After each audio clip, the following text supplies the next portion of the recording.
वर्ष का वनवास और सहे, परंतु मैं अपने भाइयों और पांचाली को निर्बल नहीं होने दूंगा।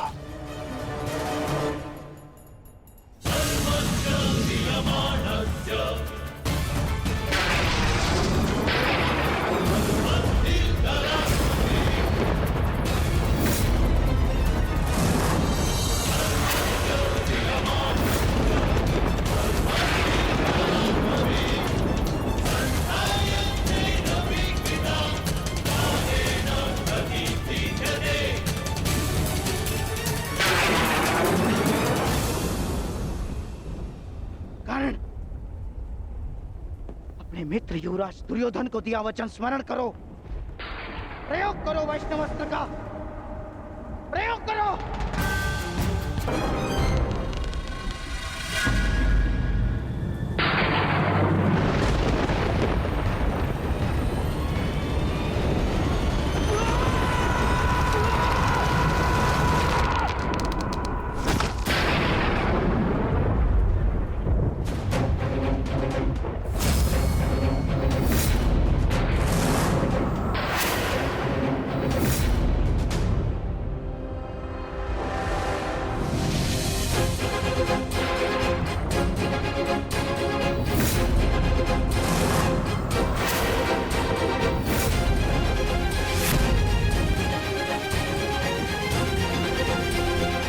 धनुष की प्रत्यंचा टूट गई है बृहन्नला। पता नहीं कौन सी शक्ति है जो तुम्हारी सुरक्षा कर रही है, परंतु ये राधेकर्ण उस शक्ति के समक्ष अपनी पराजय स्वीकार करता है।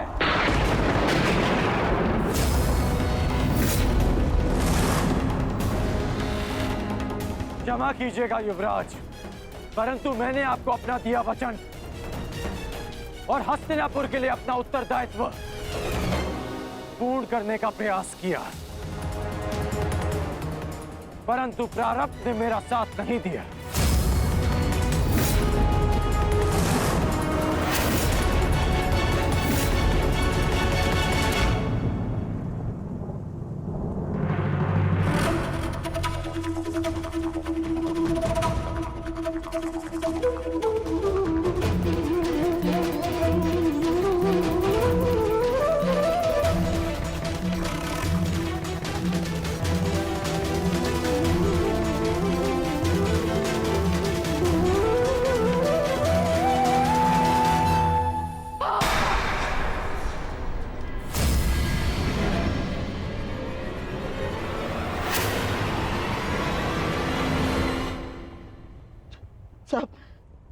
सब व्यर्थ गया।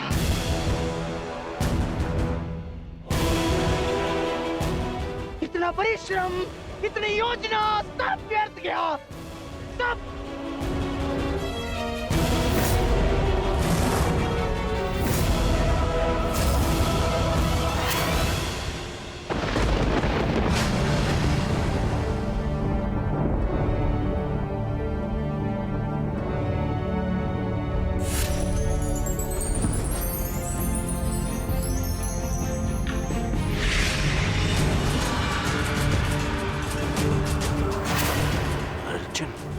अर्जुन, अर्जुन,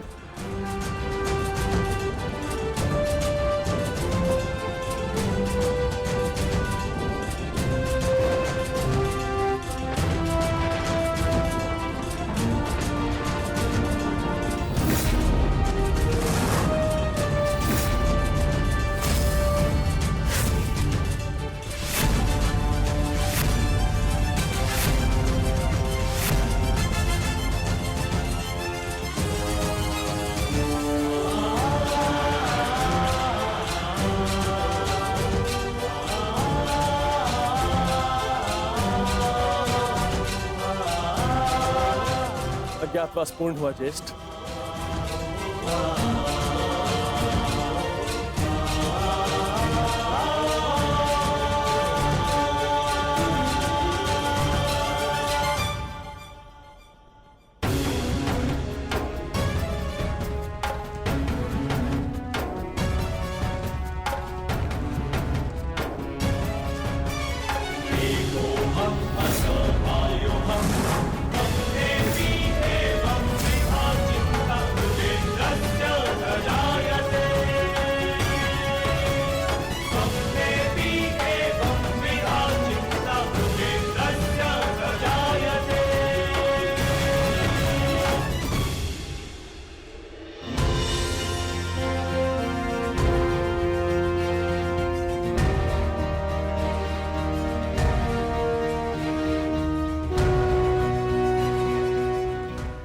के अनुसार हमने 12 वर्ष का वनवास और 1 वर्ष का अज्ञातवास पूर्ण कर लिया है पितामह।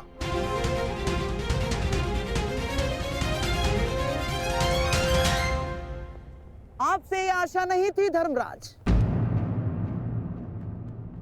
कि आप असत्य भाषण करेंगे।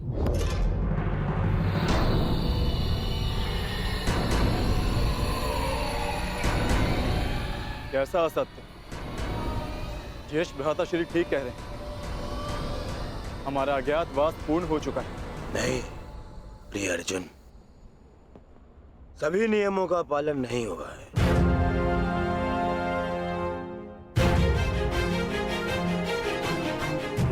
कैसे नहीं हुआ? 13वें वर्ष में हमें कोई पहचान ना सके, यही नियम था। हाँ।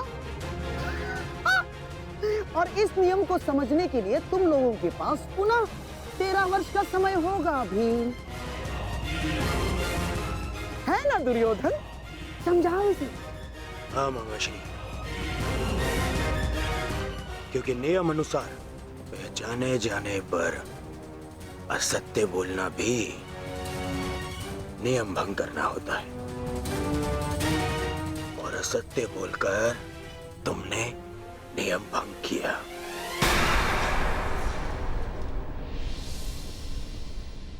क्या सत्य कहा हमने? अपने अनुज से पूछो युधिष्ठिर। क्यों अर्जुन, जब मैंने तुमसे तुम्हारा परिचय पूछा तो क्या कहा था तुमने? बृहनल्ला नाम है मेरा। आचार्य द्रोण पितामह भीष्म के समक्ष, पूरी कौरव सेना के समक्ष अर्जुन ने असत्य कहा था। अपना नाम बृहनला बताया था, अपने आप को किन्नर बताया था।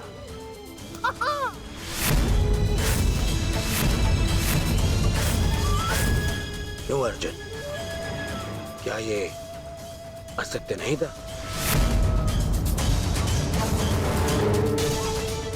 आपने भी तो सुना था पितामह। बोलिए पितामह, अर्जुन ने ऐसा नहीं कहा था। हाँ, अर्जुन ने असत्य कहा था।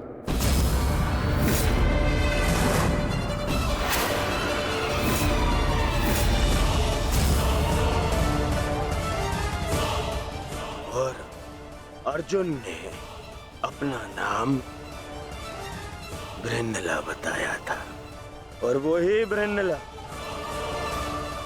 अर्जुन बन के सामने खड़ा है।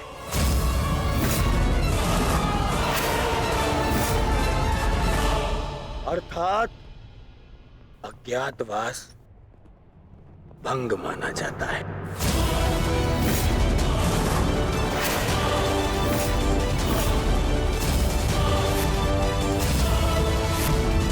वापस वन में जाओ और योजना बनाओ कि अगली बार 12 वर्ष के पश्चात अज्ञातवास में कैसे पकड़े ना जाओ। हैं? जाओ। जाओ जाओ जाओ। नहीं दुर्योधन, अज्ञातवास भंग नहीं हुआ है दुर्योधन। मैंने कोई असत्य नहीं बोला और ना ही मैंने कोई नियम भंग किया है। जो तुम्हारे समक्ष खड़ा है वो अर्जुन है, पुरुष है, परंतु जिससे तुम्हारी सेना युद्ध कर रही थी वो बृहनला थी, एक किन्नर। देव अप्सरा देवी उर्वशी ने मुझे शाप दिया था, इसलिए 1 वर्ष तक मुझे किन्नर बनकर रहना पड़ा। परंतु आज सूर्यास्त के पश्चात वो शाप पूर्ण हुआ। अब मुझे अपना वास्तविक रूप प्राप्त हुआ। अब आप बताइए पितामह, क्या मैंने असत्य कहा? क्या अज्ञातवास भंग हुआ? नहीं अर्जुन, तुमने कोई असत्य नहीं कहा और ना ही तुम्हारा अज्ञातवास भंग हुआ है।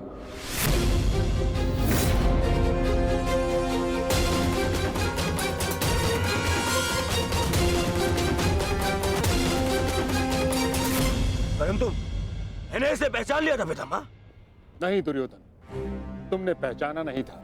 तुम्हें आभास हुआ था कि ऐसा बाण केवल अर्जुन चला सकता है। यदि तुम्हें विश्वास होता तो तुम अंगराज से वैष्णोस्त्र का संधान करने को नहीं कहते। इसलिए मौन रहो। मैं ये घोषणा करता हूं कि पांडवों का अज्ञातवास सफलतापूर्वक पूर्ण हुआ।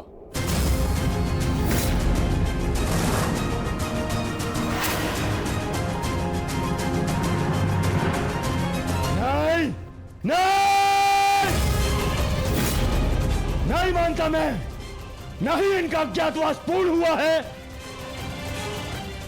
और न ही मैंने इनका राज्य लौटाऊंगा। अब जो भी निर्णय होगा वो युद्ध से होगा। हम पुनः अवश्य मिलेंगे युधिष्ठिर, रणभूमि में। स्मरण रखना दुर्योधन, हमने कभी युद्ध नहीं चाहा। तुमने हमें इस युद्ध में धकेला है और अब यदि आर्यव्रत के भाग्य में युद्ध ही है तो ठीक है, जो युद्ध होगा अवश्य होगा। यदि न्याय और नीति के लिए हम वनवास भोग सकते हैं तो न्याय की स्थापना के लिए हम युद्ध भी अवश्य कर सकते हैं।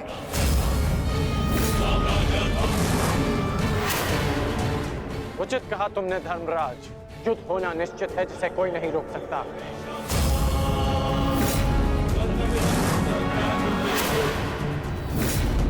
अज्ञातवास पूर्ण होने का सुख कुछ ही दिनों तक रहेगा धर्मराज। हमने बिन 13 वर्षों को यूं ही नहीं काटा है कर्ण। जानता हूं, परंतु आप ये नहीं जानते कि इन 13 वर्षों के समाप्त होने की प्रतीक्षा आपसे अधिक मैंने की है। हर पल मैंने युद्ध की तैयारी की है धर्मराज।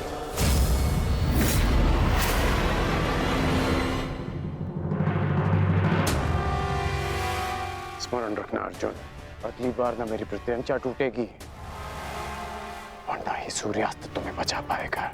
तुम भी स्मरण रखना, अगली बार वैष्णव अस्त्र का उत्तर पशुपतास्त्र से मिलेगा।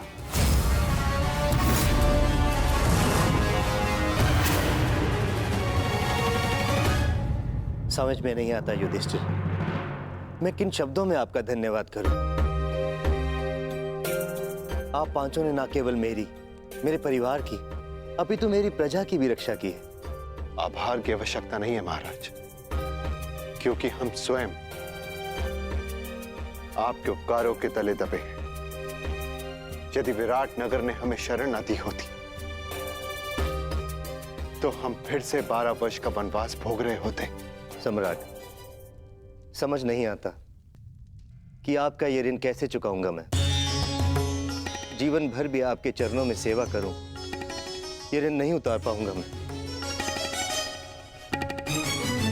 ऋण उतारने के लिए चरणों पर गिरने की आवश्यकता नहीं है विराट राज।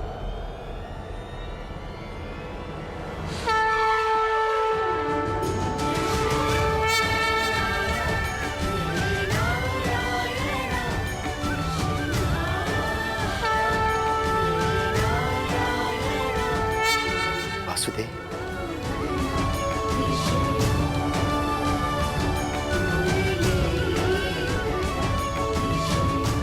प्रणिपात वासुदेव। आप पांडवों का ऋण कैसे चुका है और उस समस्या का हल मेरे पास है विराट राज। तो आप ही बताइए वासुदेव, इस ऋण से कैसे मुक्त हो सकता हूं? क्या करूं कि ये मेरा मंतव्य पूर्ण हो? पांडवों का अज्ञातवास पूर्ण हुआ कैसे? कैसे? इसका अर्थ जानते हो शकुनी? इसका अर्थ यह है कि पांडव लौटेंगे और अपना अधिकार मांगेंगे।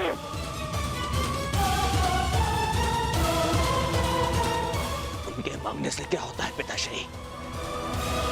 मैं उन्हें अवसर नहीं दूंगा, कुछ नहीं मिलेगा उन्हें पिताश्री। मौन!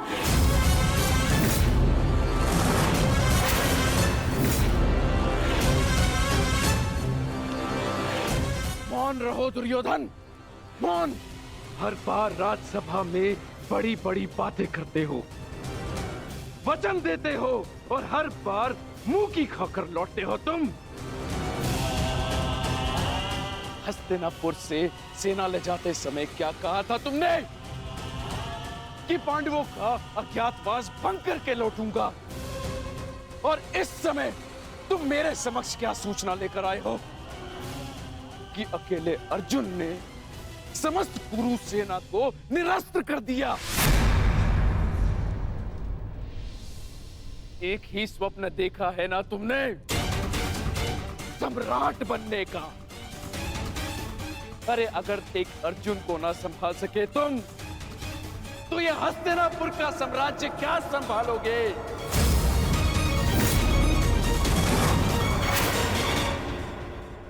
महाराज की जय हो। महाराज, विराटनगर से आपके लिए संदेश आया है।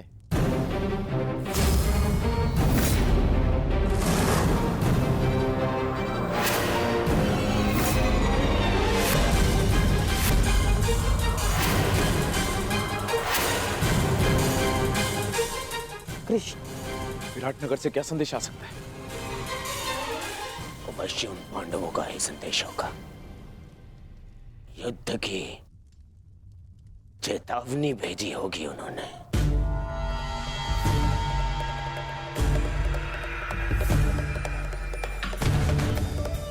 संदेशा पढ़ो शकुनी।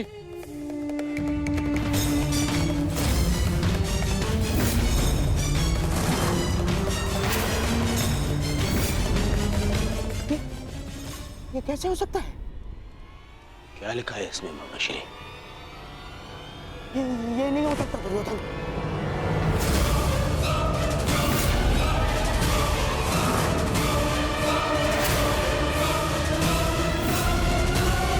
कहीं पांडवों ने युद्ध की चेतावनी तो नहीं दी? आक्रमण की चेतावनी नहीं, विवाह का निमंत्रण आया है। विवाह? किसका विवाह? विराट कुमारी उत्तरा का। किसके साथ? उससे जिसमें साहस के साथ बुद्धि भी।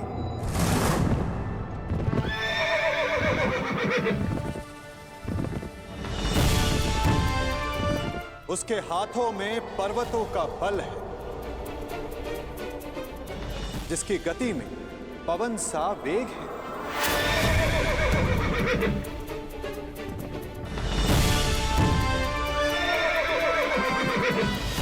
जिसके विषय में तुलना ही नहीं की जा सकती कि उसके बाणों की धार अधिक तीक्ष्ण है या उसका मस्तिष्क।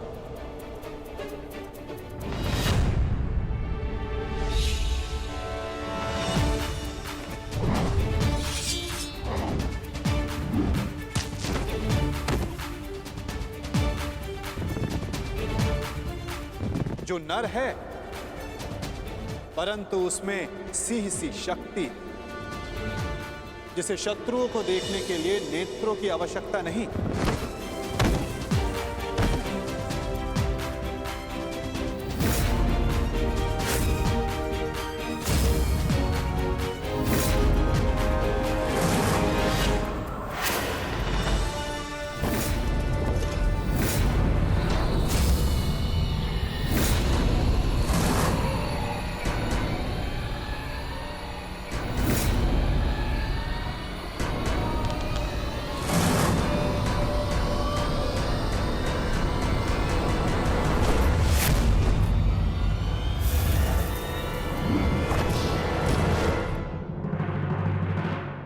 जिसकी शक्ति शेष नाग के समान है,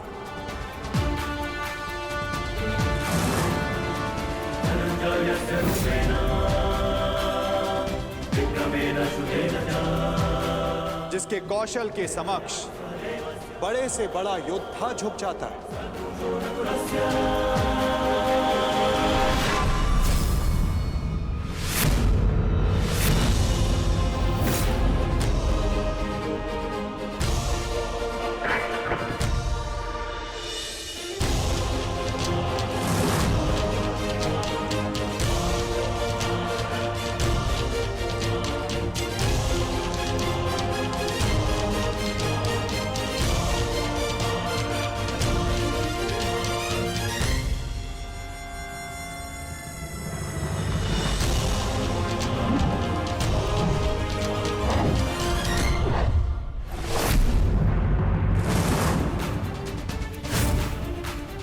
मित्रों का मित्र और शत्रुओं का शत्रु है, जो अपनों के मान के लिए अपने प्राणों को न्यौछावर कर दे, परंतु उसमें तनिक भी अभिमान नहीं।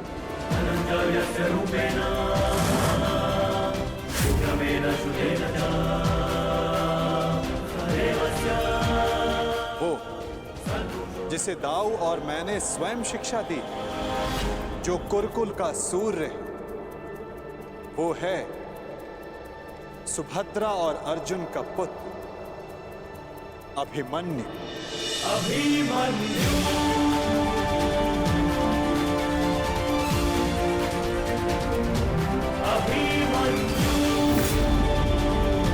वो जितना शक्तिशाली है उतना ही विनम्र है।